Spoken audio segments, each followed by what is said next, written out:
안녕하세요. 여한의사 회장 김영선입니다. 여한의사 기획이사 박선영입니다. 대한여한의사의 유튜브입니다. 오늘은 여름철 장 건강에 좋은 음식과 그리고 온기를 이용해서 발효 음식을 만드는 방법에 대해서 알아보겠습니다. 여러분, 온기 뭔지 아시죠? 바로 시골에 옛날에 그 장독대에 있었던 크고 작은 장독들을 말합니다. 바로 여기에 고추장, 된장, 간장 등이 담겨 있어서 온 가족의 건강을 책임지곤 했죠. 바로 이런 온기란 바로 이 장독들을 말하는데요. 이 온기를 이용해서 발효식품을 만드는 방법에 대해서 알아보고자 합니다. 우리 여기 계신 박 이사님은 온기를 이용해서 많이 만들어 오고 계신데요. 어떻게 박 이사님 올해도 담으셨죠? 네, 매년 저는 한의원과 집에서 각각 담고 있습니다. 예, 예. 안 귀찮으세요? 그냥 1년에 대단하시. 한 번 정도 이렇게 하는 일이라, 예. 예, 어디 그, 많이 담았나요? 한 40리터 되는 온기에 한 네. 각 3개씩 담았습니다. 아, 예. 감사합니다. 네. 사실 저는 박 이사님 덕분에 발효 음식을 먹고 있습니다. 먹고 있는데요.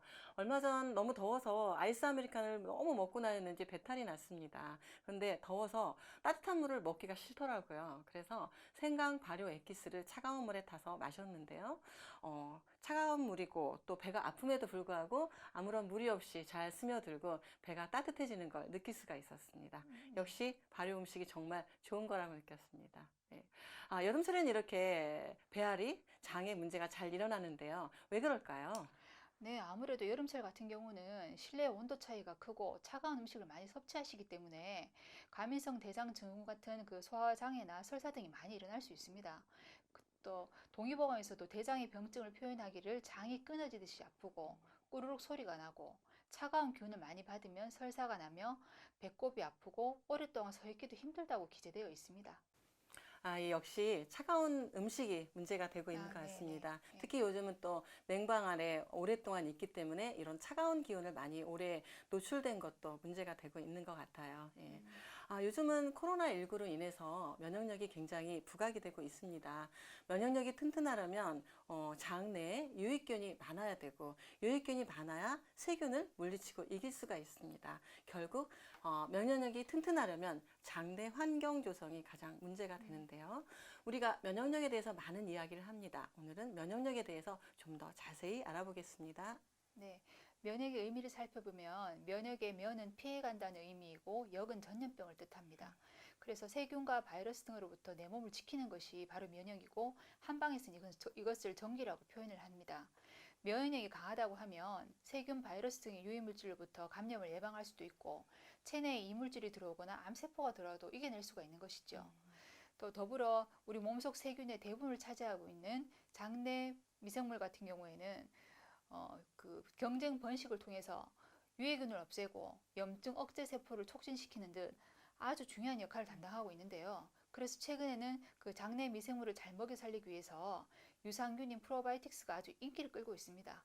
근데 이 프로바이오틱스 같은 경우에는 그 섬유질이 풍부한 채소나 과일에 많이 들어 있습니다. 그러니까 그 제철 과일과 야채를 많이 드시는 것이 더 중요하다고 할 수 있겠습니다. 네. 제철 과일과 야채 항상 진리인 것 같습니다. 네. 여러분도 제철 과일과 야채 많이 섭취하셔서 유익균을 많이 섭취하시길 바랍니다. 그런데 이때 중요한 거는 이 섭취한 유익균을 어떻게 안전하게 소화시키지 않고 장까지 보낼 수 있느냐가 또한 중요한 점입니다. 바로 여기에서 저희가 많이 먹는 김치와 장아찌 같은 음식들이 바로 아주 많은 유익균을 가지고 있고 또한 이 유익균을 장에까지 안전하게 보낼 수 있는 아주 좋은 발효 음식입니다. 바로 김치입니다.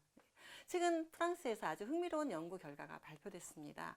한국 사람들이 코로나19 사망자 수가 다른 나라에 비해서 상대적으로 적은 것은 바로 김치 때문이라는 연구 결과입니다.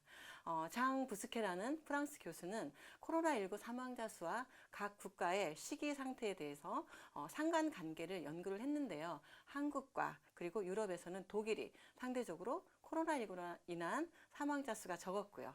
이 두 나라의 공통점은 바로 발효된 배추를 사용한다는 거였습니다. 한국은 김치이고요. 독일은 독일식 김치인 샤워크라우트입니다. 이거는 배추를 소금에 절여서 발효시킨 거라고 합니다. 바로 이 발효식품으로 인한 유익균으로 인해서 바로 우리 몸 안에 튼튼해져서 천연 바이러스 차단 역할을 한 거라고 합니다. 이 부분은 또 천연 음료수인 요구르트도 해당이 되는데요. 그리스와 불가리아의 경우에도 천연 음료수인 발효 요구르트로 인해서 또한 유익균이 증대가 돼서 천연 바이러스 차단제 역할을 했다고 합니다. 상대적으로 코로나19로 사망자 수가 적었다고 합니다. 네, 아주 좋은 연구 결과였습니다. 네네네. 네. 앞서 2002년, 2003년도에 발생한 사스 유행 때도 김치 때문에 한국이 피해가 적지 않았냐는 그 소문이 나서 김치 수출이 아주 증대했던 적이 있었습니다. 그래서 사스 유행이 끝나고 난 다음에 국내 연구진들이 김치 추출물을 인플루엔자 바이러스에 투여해봤더니 바이러스 형성을 아주 현저히 억제한다는 효과가 나타났다고 합니다. 좀 기분이 으쓱한데요. 네. 발효 음식의 효능은 정말 무궁무진한 것 같습니다. 근데 요즘 발효 음식이 중요하니까 여기저기 발효라는 말이 굉장히 많이 나오고 있습니다. 오늘은 발효에 대해서 좀 더 알아보고 더 좋은 발효 음식은 무엇인지 알아보겠습니다.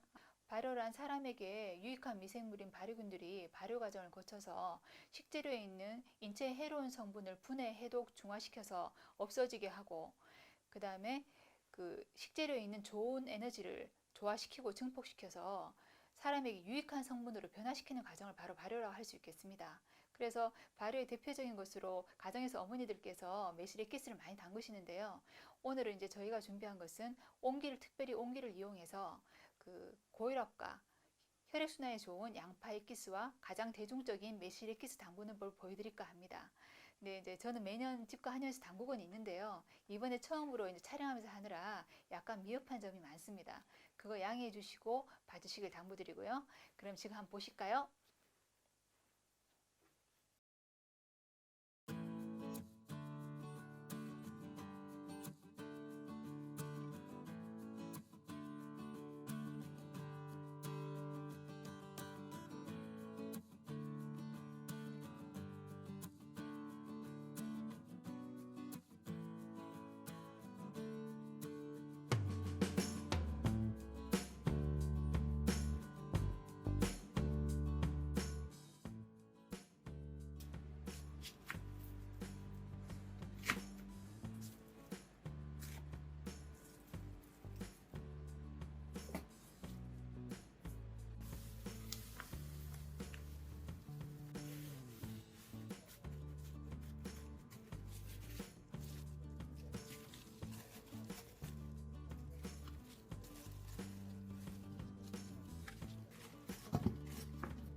잘 보셨죠? 언뜻 보기에는 간단한 것 같지만 사실 굉장히 좀 번거롭고 오랜 시간 공이 드는 작업입니다. 그리고 또한 오래 기다려야지 좋은 결과를 낼 수 있는 아주 대표적인 슬로우 푸드 중에 하나입니다. 여러분 좀 번거로우시더라도 올여름 우리 가족의 건강을 위해서 한번 시도해 보시면 어떨까요?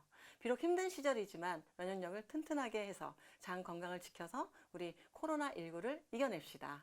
네, 면역력을 키우려면 꾸준한 운동과 규칙적인 수면 습관이 기본이 되겠지만은 면역력의 절반은 음식이 담당한다 해도 과언이 아닙니다. 그래서 음식물 섭취가 제일 중요하므로 전통 발효 음식을 많이 드셔서 코로나19를 이겨냅시다. 네. 오늘 발효 음식과 그리고 온기를 이용해서 만드는 방법에 대해서 알아보았습니다. 오늘 내용을 한마디로 압축할까요? 전통 발효 음식으로 면역력을 튼튼하게 구독과 좋아요 눌러주세요. 감사합니다. 감사합니다.